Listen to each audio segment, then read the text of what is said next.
Hey everyone, welcome to This Is In with Addison Pollock and Mandla Moyo. I am Mandla Moyo and I am happy to be joined by my colleague Addison Pollock. Addison, how are you doing? Hey, Madla, I'm doing well. How are you? Really well. So this is our favorite time of the year, man. We just announced the community challenge winners, and we got really five good ones here in the state of Indiana. Excited today to be joined by one of our grantees. The folks from South Bend Heritage, Mako and Elizabeth, are joining us today on This Is In. Welcome, guys. How are you all? Doing Great. great. Thank you for having us. Yeah, no problem. And first of all, I just want to say congratulations. We obviously love the community challenge grant around here. We love what it means to communities. We love what it means to organizations like you guys. It gives us a chance to meet new people, hear about the great work that you all are doing. But before we get into sort of the project pieces and the nitty gritty of what you guys submitted and what you guys won, Marco, why don't you just kick us off and tell us a little bit more about South Bend Heritage? Sure. South Bend Heritage is what's called a community development corporation. So we're a nonprofit. We were organized in 1974 here in South Bend, and really it's just a group of people that got together that were concerned about a lot of changes that were happening in South Bend at the time. And here we are over 40 years later. We're a full operation, property management, commercial property. We're doing affordable housing. We're doing market rate housing. Really a holistic approach to helping communities be better, be healthier, be more inclusive. And we're just really happy to be part of that kind of work. Yeah, that's really great. Thank you so much for sharing that. I think we first I didn't realize you all were CDC, so that's really amazing. And then also I think a lot of the work that ARP is engaged in, especially around the livable work, fits really well with what you all are doing. So thanks for joining us. I'm gonna kick it to Addison. I think he has a follow-up question for you guys. Yeah, so your project really stood out to us when we were going through all these applications. We had dozens upon dozens of applications. So I just want to give you kudos because it was really awesome and special. Um, so it is an I want you to talk a little bit more about the project, the specific project, and why it's so important to the work of South Bend Heritage. I don't want to spoil it, but you go ahead and just kind of describe what the project is. Maybe I'll do a couple intro comments and then Elizabeth can get into some of the details. But the courtyard space that we applied for, there used to be a building there. So a really narrow, thin building was in there, and it was torn down many, many years ago. So, our building is affordable housing for seniors, 92 units. These are folks that don't have money. They're on fixed incomes, and they have health issues, and sometimes it's difficult for them to get outside, even though we're in the middle of downtown. And the courtyard space has it's evolved into a courtyard space and a storage space and a pass-through space. It's really this sort of nothing space that people, they put a grill out there and a couple tables because they knew they wanted to maybe have a potluck or something. And we don't have any money really to fix that space up because we're an income controlled property. This is a HUD property. So we're really limited in terms of what we can do with our funding. So this grant, this courtyard, this project has really been something that we've wanted to do. We just haven't had the money to do it. And we're just excited to bring this idea to reality. So it's this space that was kind of nothing, that with this grant and with this new partnership with AARP, we're just excited to really turn it into something that we know seniors are going to use. So Elizabeth, maybe give them the details. Yeah, so like what Marco said, this space is just sort of this weird alleyway that is sort of just a nothing space in between our apartment unit and some other restaurants and businesses in downtown. And it's literally smack dab in the middle of the main thoroughfare of downtown South Bend, where so much revitalization efforts are already going on. And the whole downtown area has made such huge progress over the last few years that it just felt like this space needed to be touched. And not only that, like Marco said, we have this group of 92 residents living there who are all fairly close to each other, and just really wanted a space to be able to hang out, gather, get outside, COVID especially has made it very difficult for our seniors to do any sort of recreational activities. So I just really wanted to do something for our residents, and this space just really called to me. So the details, we're going to put in some garden space. We're going to do some raised garden beds so that way they can do some vegetable, grow their own food, garden themselves. We have a couple gardener residents. We're going to put a grill out there, some games, tables, chairs, just make this a really fun and inclusive and inviting space for our residents. And then during some of our downtown events, we'll be able to open up the space, and it'll be a really cool kind of fun little space that every now and then other residents of South Bend can hang out in. We're taking inspiration from another city. I can't remember what it is off the top of my head, but to do these really cool lanterns across the whole top of the alley. So all of our residents will be able to decorate their own little lantern, and it'll all be strung up across the top of it and everything. So it's just going to be a really cool, fun space. And yeah, we're really excited. Yeah, I think we can definitely show some photos now. So here's the before, like just like what Marco said, just some tables and chairs. The residents just sort of made this what they could. There's going to be some garden space. And then we have a rendering here in a second that we'll show. Here it is. So those lanterns, we've got that grill and some gardening. What this doesn't show is art. We're gonna work with some local artists to do some artwork and a big mural or something along those walls. We have several arts organizations in downtown that are really interested in helping out with this. So yeah, we're really, really excited. And I know the residents are really excited for this too. Yeah, definitely. I remember when we were reviewing your application, one of the things that stuck out to us was one, the COVID implications, the fact that, in 2020, a lot of us were stuck inside, and especially older adults. So just providing this public space for the residents to gather is just so important, and to gather outside.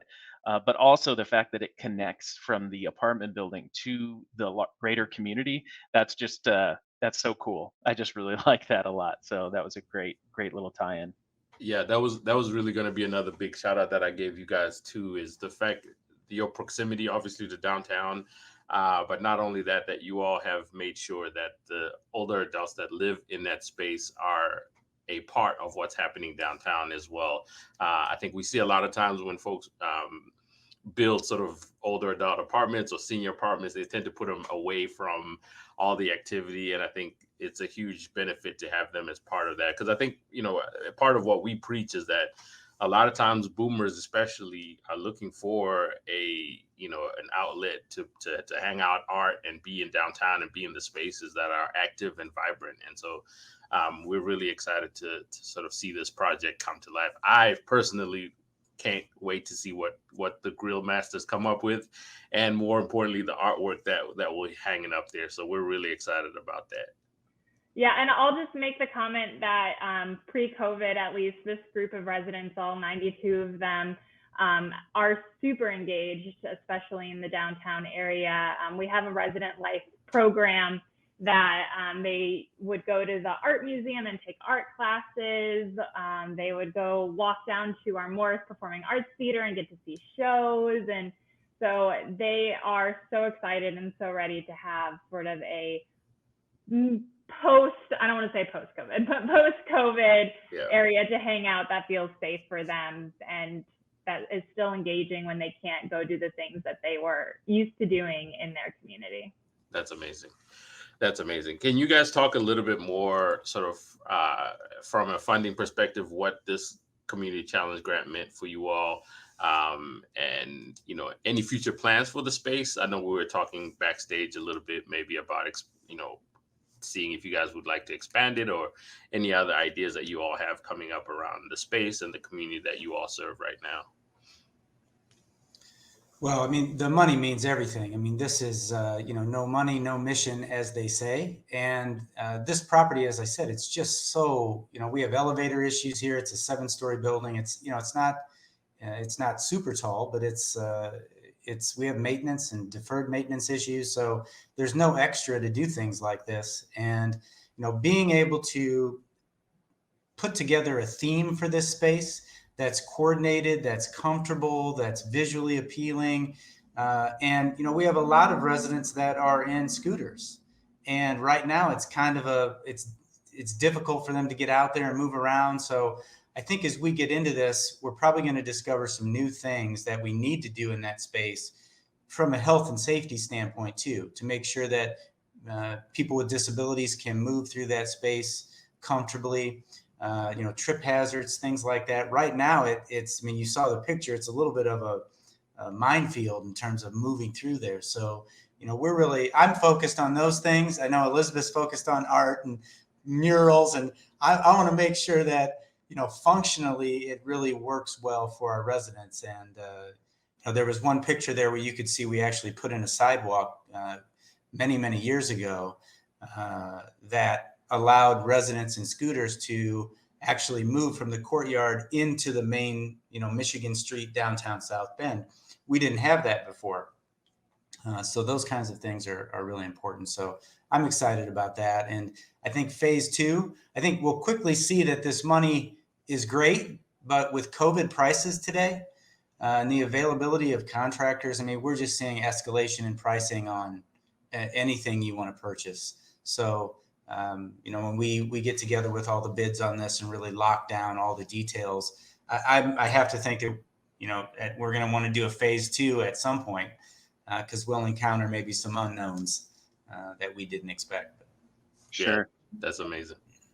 Yeah, Marco, that's a great segue. Can you talk a little bit more about the timeline for, you know, the first phase of the project, and then maybe get into the second phase that you're looking toward in the future? You know, Elizabeth, why don't you go ahead and talk about sort of where we are with engineering, if you will. Yeah, so we've already been, as soon as we got the notification, I started talking with our architect right away about what to do with this space. And this space has been in discussion for an overhaul for a long time. Of course, as Marco said, we just didn't have the money to do it. So now it's finally time to do it. And I started talking with our architect right away. And like Marco said, we are in the engineering phase. So there are some structural things that we were not expecting that we're going to have to take care of first.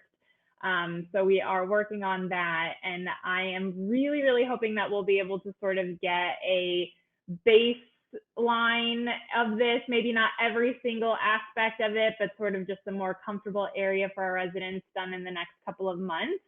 And then we can have like a really awesome sort of ribbon cutting, big huzzah, maybe come spring. And then that would lead us into a phase 2. Yeah, don't forget your friends at ARP Indiana whenever you all plan the ribbon cut. Oh, absolutely. And all that good stuff. All right. So we appreciate you guys so much.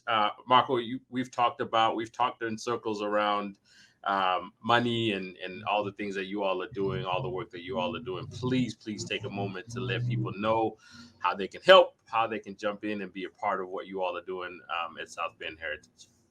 Well, there are so many ways. You know, we have several different designated funds on our website. The easiest thing is just to go to sbheritage.org and go to our donate page. And, you know, there's some options there for people if they're interested in helping homeless, people experiencing homelessness. We're actually building a 22-unit permanent supportive housing development right now for people experiencing homelessness in South Bend. So if they're interested in that, if they're interested in art, if they're interested in helping seniors, we have a lot of different options for people to give to South Bend Heritage. So certainly welcome those gifts, and we can designate those gifts and restrict them and report on them if donors need that kind of information. So no, we're always on the treadmill raising funds. Elizabeth has done a great job in really identifying funders that connect to the kinds of things that we do. It's a highly competitive environment, as you know, especially here in South Bend. I mean, there are our Goodwill here locally just received a $10 million gift from Jeff Bezos's ex-wife, and you know there are those kinds of things happening in South Bend, and certainly with the University of Notre Dame, it's a highly competitive fundraising environment. So we are so thankful for receiving this gift, because it isn't every day that, you know, we receive a $25,000 grant. So again, big thanks AARP. No, we appreciate you guys. I think it's very much, obviously we love to see the mission, the work that you all are doing. It's also very self-serving for us because we get to extend our work, right? We get to sort of find a way to do other things to help support and sort of guard some work that's happening. So we appreciate you guys. We look forward to the project. It was an amazing opportunity. Like Addison said, you all's application really stood out to us, and we appreciate the work that you all are doing. We cannot wait to see what happens with that space, the grill especially. I'm excited about that. I don't know why that stuck out to me. And then more importantly, guys, we will be featuring a different community challenge grant nominee this week. And so, stay tuned for This Is In.